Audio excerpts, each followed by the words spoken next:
लक्ष्मण जी के चले जाने पर रावण को मौका मिल गया, अतः वह सन्यासी का वेश धारण करके शीघ्र ही विदेह कुमारी सीता के समीप गए।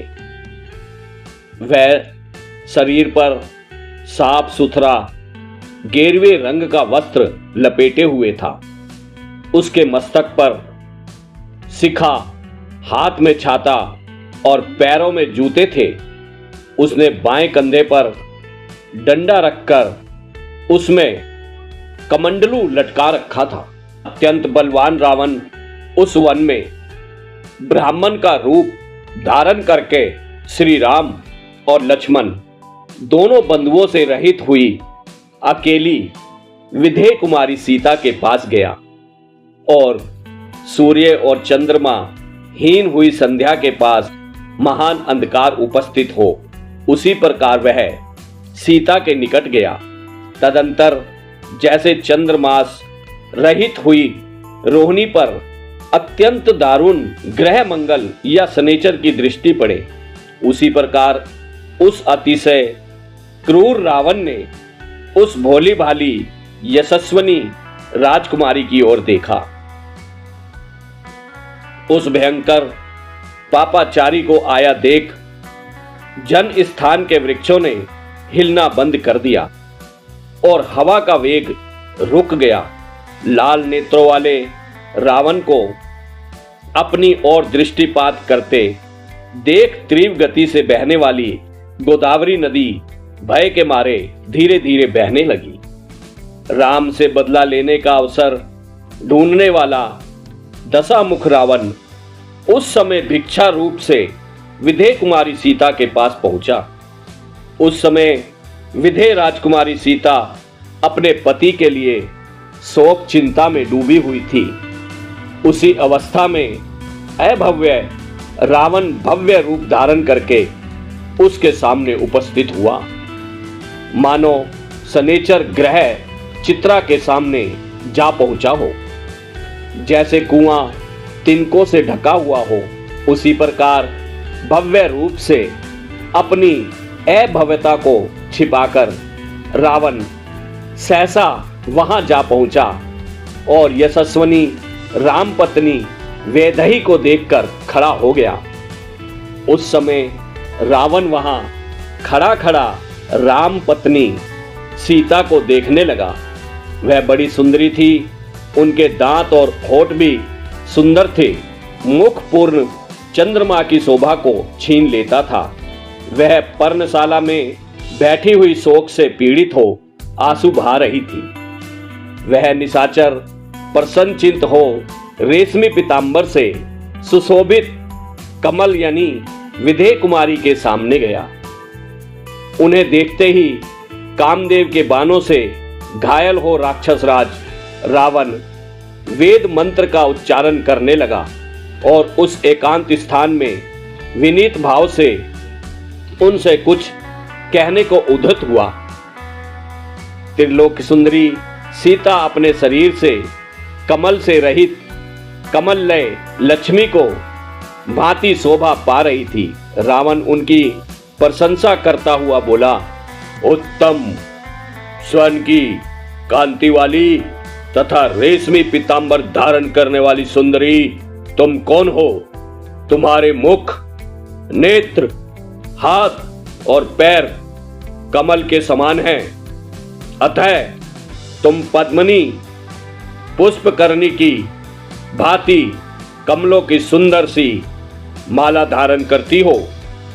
सुभामने, तुम श्री हींग कीर्ति शुभ स्वरूपा लक्ष्मी अथवा अप्सरा तो नहीं हो, अथवा वरारोही तुम भूति या स्वेच्छा पूर्वक विहार करने वाली कामदेव की पत्नी रति तो नहीं हो।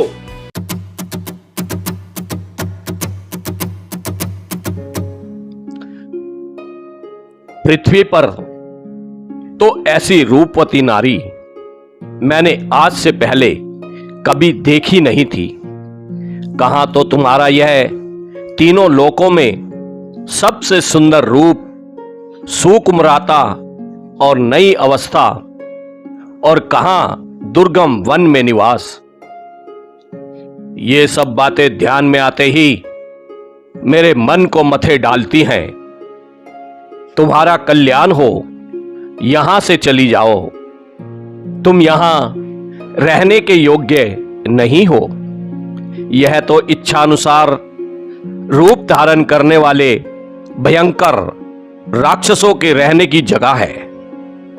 तुम्हें तो रमणीय राजमहलों, समृद्धिशाली नगरों, सुगंध युक्त उपवनों में निवास करना और विचरना चाहिए। शोभने वही पुरुष श्रेष्ठ है जो गंध उत्तम है, और वही वस्त्र सुंदर है जो तुम्हारे उपयोग में आए।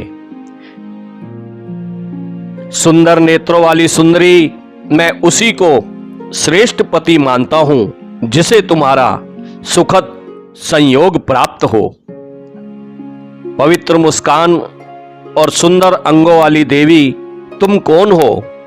मुझे तो तुम रुद्रों, मरुद्रों अथवा वसुओं से संबंध रखने वाली देवी जान पड़ती हो। यहां गंधर्व, देवता तथा किन्नर नहीं आते जाते हैं। यह राक्षसों का निवास स्थान है। फिर तुम यहां कैसे आ गई? यहां वानर, सिंह, चीते, व्याघ्र, मृग, भेड़िए, रीछ, शेर और कंक रहते हैं। तुम्हें इनसे भय नहीं हो रहा है? वरानने, इस विशाल वन के भीतर अत्यंत वेगशाली और भयंकर गजराजों के बीच अकेली रहती हुई तुम भयभीत कैसे नहीं होती हो? कल्याणमयी देवी, बताओ तुम कौन हो, किसकी हो और कहां से आकर किस कारण इस राक्षस सेवित घोर दंड कारण्य में अकेली विचरण करती हो? वेशभूषा से महात्मा बनकर आए हुए रावण ने जब विधेय कुमारी सीता की इस प्रकार प्रशंसा की, तब ब्राह्मण वेश में वहां पधारे हुए रावण को देखकर मैथिली ने अतिथि सत्कार के लिए उपयोगी सभी सामग्रियों द्वारा उसका पूजन किया। पहले बैठने के लिए आसन दे, पैर धोने के लिए जल निवेदन किया। तदंतर ऊपर से शोभ्य दिखाई देने वाली उस अतिथि को भोजन के लिए निमंत्रण देते हुए कहा, ब्राह्मण, भोजन तैयार है। वह ब्राह्मण के वेश में आया था, कमंडलू और गेरुए वस्त्र धारण किए हुए था। ब्राह्मण वेश में आए हुए अतिथि की उपेक्षा असंभव थी।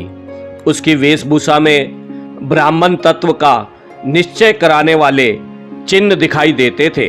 अतः उस रूप में आए हुए उस रावण को देखकर मैथिली ने ब्राह्मण के योग्य सत्कार करने के लिए उसे निमंत्रित किया।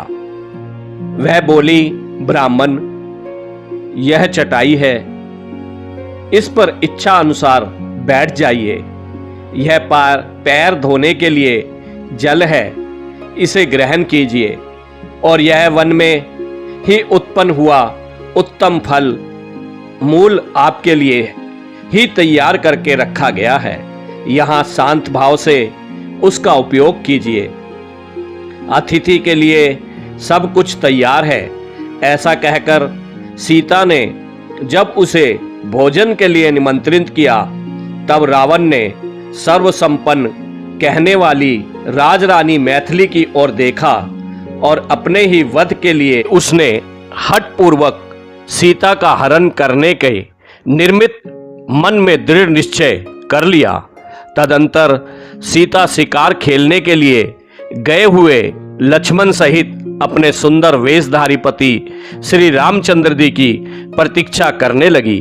उन्होंने चारों ओर दृष्टि दौड़ाई, किंतु उन्हें सब ओर हरा भरा विशाल वन ही दिखाई दिया। श्री राम और लक्ष्मण नहीं दिख पड़ते थे।